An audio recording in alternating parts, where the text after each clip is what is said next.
When I first met Alex at a crowded finance conference, it wasn't exactly love at first sight. We bumped into each other, coffee in hand, both of us running late for the same session. "Watch it," I snapped, as a bit of my coffee splashed over the rim. "Sorry about that," Alex shot back, not missing a beat. "Guess we're both trying to cram knowledge in at the last minute, huh?" Despite the rocky start, we found ourselves laughing about it later. Turns out, we had a lot in common, especially our drive for success and independence. After dating for a year, filled with heated debates and passionate makeups, we decided to take the plunge and get married. But not in the traditional sense. We both loved our jobs. I was climbing the ladder in financial accounting, and he was making waves in sales. So, we laid it all out, blunt and straightforward. "Screw traditional," Alex said one evening, his eyes serious for once. "Let's not be one of those couples who end up fighting over money." I nodded. "Yeah, let's do a prenup. Keep what's yours, I'll keep what's mine. If things go south, we walk away clean." The decision to sign a prenuptial agreement was less about distrust and more about mutual respect for our hard-earned careers. We didn't want the potential mess of untangling assets if things didn't work out. Plus, it felt good knowing we both entered the marriage as equals. Splitting the bills was a no-brainer. 50-50, Alex agreed. And no whining about who spends more on groceries. I laughed at that. "Deal, but you're not getting out of housework." "I'm not your maid." "Fair enough," he conceded. "But I don't do windows." That's how we started our married life, on a foundation of honesty, equality, and a touch of humor. We opened a joint account, strictly for shared expenses, rent, utilities, and those occasional fancy dinners to celebrate our wins. It was a system that worked perfectly for us, allowing us to maintain our financial independence while building a life together. Our biggest achievement came when we finally saved enough to buy an apartment right in the city center. It was a dream come true. The day we got the keys, we stood in the empty living room, surrounded by boxes and painting supplies, both of us grinning like idiots. "Look at this place," I said, spreading my arms wide. "Our very own piece of the concrete jungle." Alex wrapped his arms around me from behind, resting his chin on my shoulder. "It's perfect. Just needs a bit of paint and maybe some of those fancy curtains you like." I leaned back into him, feeling the warmth of his body. "We did it, babe. 50-50, all the way." "Yeah," he whispered, kissing the side of my head. "Our perfect little empire." That apartment wasn't just a home, it was a symbol of our partnership, our commitment to walking side by side as equals. We were thrilled, basking in the glow of our joint achievement, blissfully unaware of the challenges that lay ahead. But in that moment, everything felt possible. We had each other, and that was all that mattered. Life with Alex started off on cloud nine. We were the perfect team, or so I thought. We were both climbing our career ladders, supporting each other, or at least that was the plan. Things started changing when Alex's mom, Mrs. Thompson, began dropping by more often. I never really clicked with her. She had this old-school vibe about women's roles, and me working full-time didn't sit well with her. One evening, as I was slogging through spreadsheets, Alex and his mom were in the living room, whispering. I could hear bits and pieces, her voice sharper than a knife's edge. I finally took a break and walked in, just in time to hear Mrs. Thompson say, "Emma's always buried in her work. Doesn't she know a wife should care for her husband?" Alex, bless him, tried to play peacemaker. "Mom, things are different now. Emma's job is important to her, and it helps us out a lot." But Mrs. Thompson wouldn't have it. "Back in my day, we knew our priorities. Your wife should be at home, making sure you're looked after, not glued to a computer screen." I couldn't bite my tongue any longer. "Mrs. Thompson, I respect your views, but times have changed. I'm not just going to sit at home." Alex and I agreed on this lifestyle before we got married. Alex chimed in, trying to smooth things over. "Yeah, Mom, we're doing things differently. We're partners in everything." Mrs. Thompson scoffed. Partners? A woman's place is in the home, not competing with men. Look at your sister, a proper woman, caring for her family. That hit a nerve. Being a proper woman doesn't mean giving up on my career or ambitions. I shot back, my patience wearing thin. The conversation ended with Mrs. Thompson huffing. Well, I just hope you know what you're doing. A family needs more than money.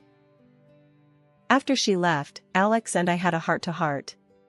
Babe, you know I'm on your side, right? He said, taking my hands in his. My mom's from a different time. We'll do things our way. I nodded, wanting to believe him. I know, Alex. But it's not just about your mom. It's about us sticking to our guns, making sure we're on the same page. He hugged me. Always, Em. We're in this together. But that conversation with Mrs. Thompson was just the start. Her visits became more frequent, her comments more pointed. And each time, Alex's assurances seemed to lose a bit of their strength. I started to feel like I was on my own, defending our choices, our lifestyle. It wasn't long before this tension spilled over into other parts of our life. The apartment that had been our happy place, our sanctuary in the city center, started to feel less like home. We were thrilled when we bought it, our own little slice of the city. It was supposed to be our fortress against the world, but instead, it began to feel like a battleground for old versus new, tradition versus ambition. Our happy acquisition was turning into a reminder of the growing divide between us, a divide that seemed to widen with every visit from Mrs. Thompson and every silent dinner that followed. Our home, once filled with laughter and plans for the future, now echoed with the unspoken tensions of a partnership strained by external pressures and unmet expectations. The days turned into a pattern I couldn't ignore. I kept the pace at work, juggling numbers and deadlines like a pro, all for the sake of our future. Alex, on the other hand, started showing up home way earlier than usual. At first, I thought it was a temporary thing, but then the pattern stuck. The joint account, once buzzing with regular deposits from both of us, began to feel the absence of his contributions. And then, they stopped altogether. One evening, I decided it was time to address the elephant in the room. Alex, we need to talk about the joint account. What's going on? I asked, trying to keep my tone neutral. He sighed, a bit too heavily. Babe, sales have been in the dumps. I'm not making as much as before. It's a tough time at work. I wasn't panicking, we had savings, and my job was stable. Okay, I get that. Things are rough everywhere. But since you're home early now, maybe you could help out more around here? I suggested, hoping he'd see the logic. Alex, sprawled on the sofa, phone in hand, didn't even bother looking up. Help out? Like how? I was flabbergasted. You know, household stuff. Cooking, cleaning. We're a team, right? He finally looked at me, his expression a mix of disbelief and annoyance. Emma, come on. You know that stuff's your department. I've got enough on my plate. My jaw dropped. My department? What century are you living in, Alex? I'm working just as hard, if not harder. I thought we agreed to share responsibilities. He shrugged, his attention already drifting back to his phone. That's different. You're better at it, anyway. That hit me like a slap. I was counting on an equal partnership, not this outdated script he was suddenly following. I can't believe what I'm hearing. Is this really how you see our marriage? Alex let out a frustrated sigh. Why are you making such a big deal out of this? It's just how things are. Just how things are? I repeated, my voice rising. No, Alex. That's not how we agreed to things. I'm out there busting my ass every day, same as you, or at least I thought so. And then I come home to a second shift, because you've decided you're too good for woman's work? He didn't respond, just kept his eyes on his phone, and that silence said everything. I was seething, hurt, and suddenly very alone in what I thought was a partnership. This wasn't the deal. This wasn't the man I thought I married. We were supposed to be equals, but here I was, feeling like I'd somehow been demoted in my own home. The morning sun barely crept through the curtains when I realized the alarm hadn't gone off. In a frenzy, I scrambled out of bed, my heart racing against the clock. Alex, ever so calm, was sprawled on the couch, his eyes glued to his phone, seemingly oblivious to the chaos. "Alex," I pleaded, half-dressed and struggling to find my other shoe. "I'm running late, and it's going to be a marathon day at work. Can you please handle dinner tonight?" My voice was a mix of hope and desperation, clinging to the slim chance he'd step up. He spared me a brief glance, his attention tethered to the screen. Yeah, he mumbled, a non-committal grunt that did little to assure me. "Got it, dinner. Sure." I paused, the knot in my stomach tightening. "You mean it, right?" Because last time, the memory of coming home to an empty table flashed in my mind, a silent testament to forgotten promises. Alex's annoyance was palpable as he cut me off. I said yes, didn't I? "Go on, don't worry about it." His dismissive wave was the final nudge out the door, leaving me to rush into the day with a heavy heart. The hours at work were a blur, each task piling atop the next, leaving no room for breath or thought. By the time evening wrapped its fingers around the city, I was spent, my body and mind crying for respite. The thought of coming home to a warm meal offered a glimmer of comfort in the exhausting routine my life had become. But the apartment greeted me with silence, an eerie echo of my solitude. The kitchen, untouched, bore no signs of a meal prepared, the table as barren as it had been that morning. Confusion gave way to a sinking realization as I noted Alex's absence. With a trembling hand, I dialed his number, each ring a beat in the mounting dread. His voice, slurred and distant, pierced the quiet. "Yeah? Where are you?" "I thought you were going to handle dinner," I managed, my voice a mix of frustration and disappointment. His laugh, a sound I once adored, now felt like a sharp jab. "Nah, decided to crash at my sister's. You know, where a real dinner happens. Not like our place, eh?" The word stung, a cruel reminder of the chasm between us. "So, my working late to support us makes our home less of a home? Is that it, Alex?" My voice cracked, the hurt spilling over. "Look, Emma, it's not just about dinner. It's about feeling appreciated, you know? Like someone actually cares I'm there." His words, thick with accusations and alcohol, laid bare the fissures in our marriage. The line went dead, but the silence that followed was anything but peaceful. I stood in the middle of our kitchen, a room that once felt like the heart of our home, now just a hollow space. The tears came then, unbidden and relentless, mourning not just a missed meal, but the love and partnership I thought we had. The tension between Alex and me had been simmering just below the surface, but the events of the past few weeks had turned up the heat, threatening to boil over at any moment. The day it all came to a head was like any other, with the weight of unresolved grievances hanging heavy in the air. I had just walked in from another grueling day at work, my mind a whirlwind of numbers and deadlines, when I noticed the mail scattered on the kitchen counter. Among the usual bills and flyers, a statement from our joint account caught my eye. The balance was far lower than it should have been. Heart pounding, I rifled through the transactions, my confusion turning to disbelief and then to anger as one entry stood out, a large withdrawal made by Alex. "Alex!"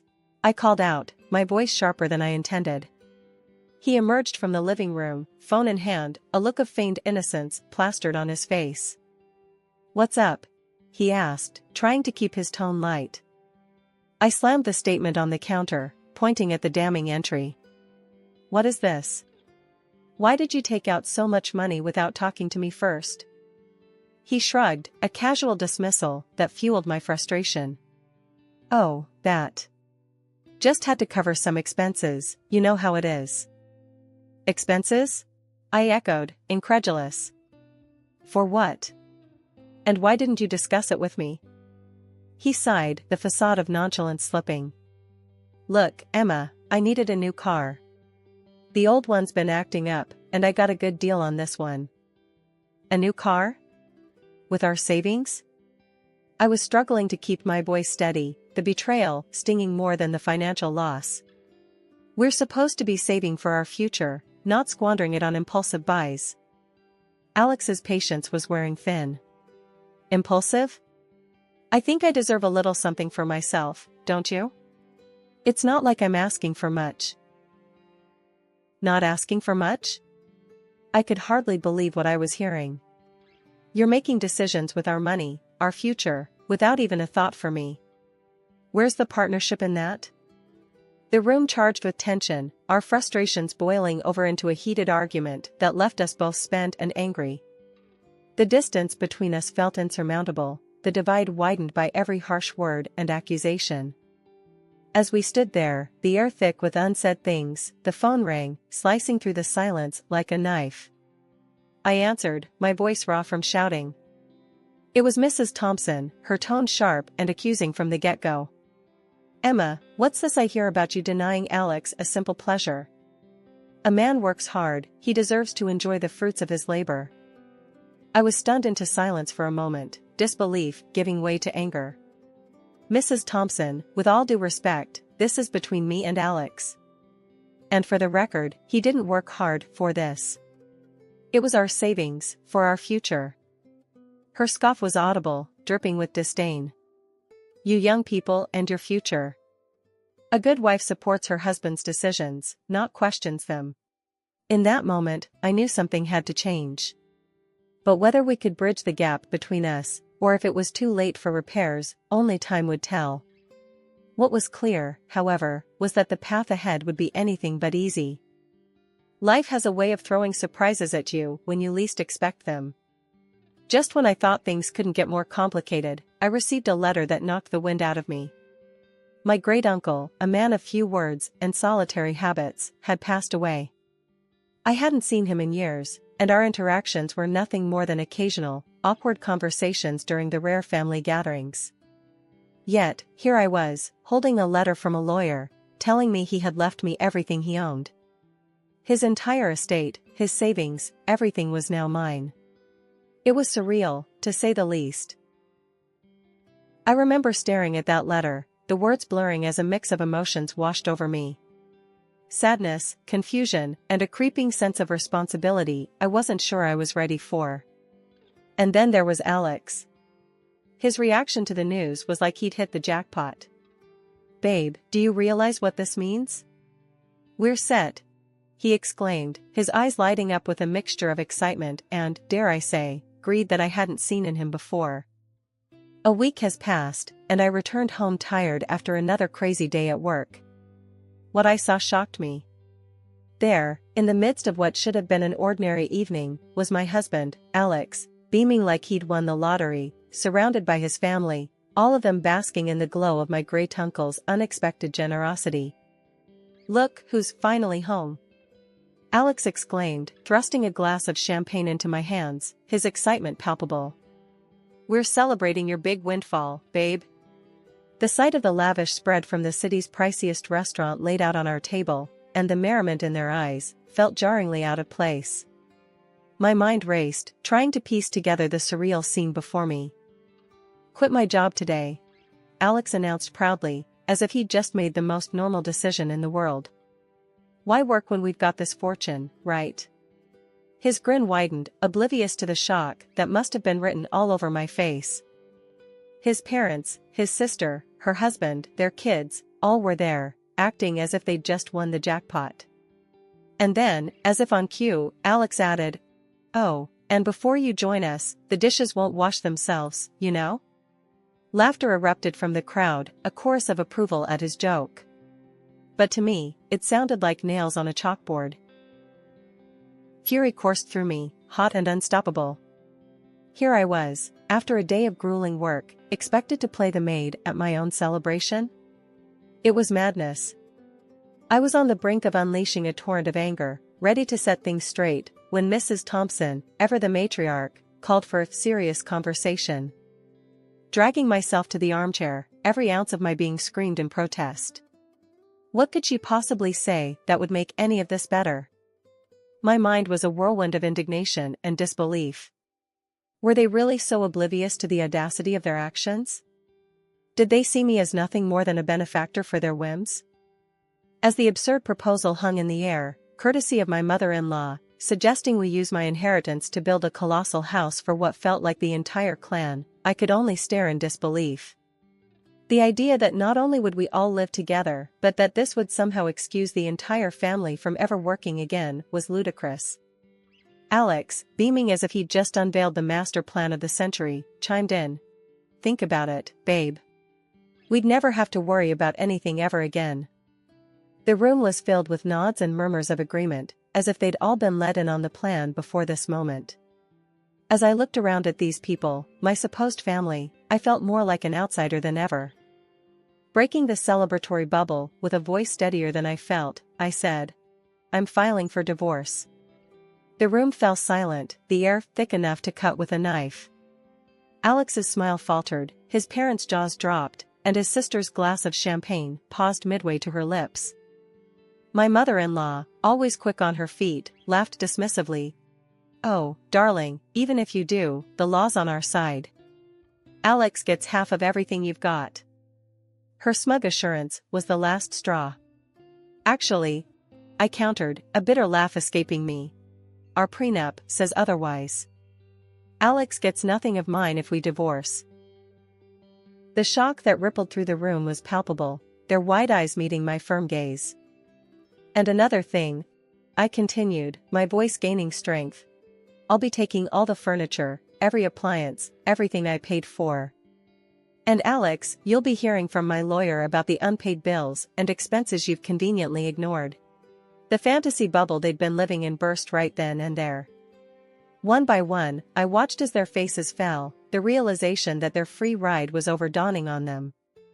Without another word, I ushered them towards the door, their protests and pleas falling on deaf ears. As the door closed behind the last of them, the silence that enveloped the apartment was suffocating. Yet, beneath it all, a sense of relief began to wash over me. I was free from the expectations, the manipulations, and the sheer audacity of a family that saw me not as a person, but as a means to an end. After the dust settled on the courtroom battles and the ink dried on the divorce papers, I started anew in the house my great-uncle left me. It was a fresh start, a chance to rebuild my life on my terms, free from the constraints of a marriage that had become suffocating. Alex, now living with his parents, found himself grappling with the realities of a day-to-day life that required him to work, really work, for the first time in a long while. Every so often, he'd call me, his voice tinged with a desperation I hadn't heard before. Come on, can't we just wipe the slate clean and start over? He'd plead, the echoes of his once confident demeanor replaced by uncertainty. His mother, too, took to calling me, her tone uncharacteristically sweet, a stark contrast to the sharpness I'd grown accustomed to. Dear, wouldn't you reconsider? For the family's sake? She'd coo, as if the words could erase the past and mend what had been broken. Each time, I couldn't help but laugh, a sound of freedom and relief. No, thank you. I'd reply, my voice steady and sure. I'm quite happy with where I am now. And happy I was. With the chains of a loveless marriage behind me, I found joy in the simple things. I traveled, exploring corners of the world I'd only dreamed of seeing. I threw myself into charity work, finding fulfillment in helping those in need, both people and pets alike. The gratitude in their eyes, the genuine smiles, and wagging tails brought a sense of purpose back into my life, a reminder that there was so much good I could do, so much love I could give, without expecting anything in return. The liberation from my old life, from the expectations and demands of others, allowed me to rediscover myself. I was no longer defined by my relationship with Alex or his family. I was my own person, complete and content in my independence. The house my great-uncle left me became more than just a place to live, it was a sanctuary, a space where I could grow, heal, and thrive. It was here, among the memories of a man who had quietly supported me from afar, that I built a life filled with passion, purpose, and peace. As I look back on the journey that brought me here, from the turmoil and strife to the calm and contentment, I'm reminded of the resilience of the human spirit. Life, with all its twists and turns, had led me to this moment of liberation, a testament to the strength within me and the promise of a future filled with endless possibilities.